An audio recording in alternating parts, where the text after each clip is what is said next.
येवला शहरासह तालुक्यात गणेश विसर्जन शांततेत। येवला शहर आणि तालुका परिसरात श्री गणेश विसर्जन शांततेत पार पडले। शहरातील घरगुती गणेश मंडळांसह शहर पोलीस ठाणे हद्दीतील सार्वजनिक गणेश मंडळांनी श्री गणरायाला भावपूर्ण निरोप दिला। काही नागरिकांनी घरीच तर काहींनी कृत्रिम कुंडात श्री गणेशाचे विसर्जन केले। श्री गणेश विसर्जनासाठी नगरपालिका प्रशासनाने शहरातील प्रमुख ठिकाणी कृत्रिम तलाव उभारले होते। यावेळी चोख पोलीस बंदोबस्तही तैनात करण्यात आला होता। परंपरेप्रमाणे शहरातील प्रथम मानाचा कैलासवासी धोंडीराम वस्ताद तालीम संघाच्या श्री गणेशाचे 10 वाजेच्या दरम्यान गणेशकुंड गंगा दरवाजा येथे विसर्जन झाले।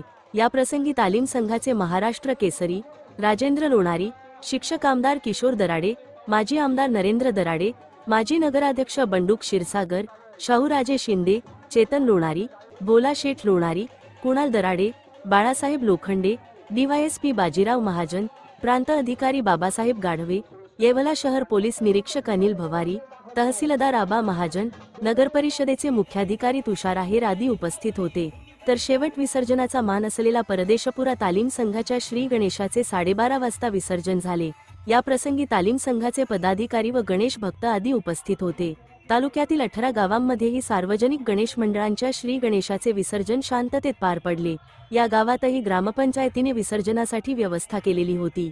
तसेच नगरपरिषदेतर्फे गणेश मंडळांच्या अध्यक्ष व शांतता कमिटीचे सदस्य व पत्रकार यांचा देखील सत्कार करण्यात आले। प्रतिनिधी सचिन वखारे, येवला।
येवला शहरामध्ये दर वर्षाप्रमाणे यावर्षी सुद्धा अत्यंत उत्साहामध्ये मानाच्या गणपतीचं या आझाद चौकामध्ये आगमन झालं। त्यांचे लाठी काठीचे वेगवेगळे जे खेळ पाहिले त्याने अगदी सर्व लोकांचे मन भरून पावलेलं आहे आणि अत्यंत उत्कृष्ट असं बंदोबस्त या ठिकाणी आपण लावलेला आहे। RCP आहे, SRP आहे, होमगार्ड आहे।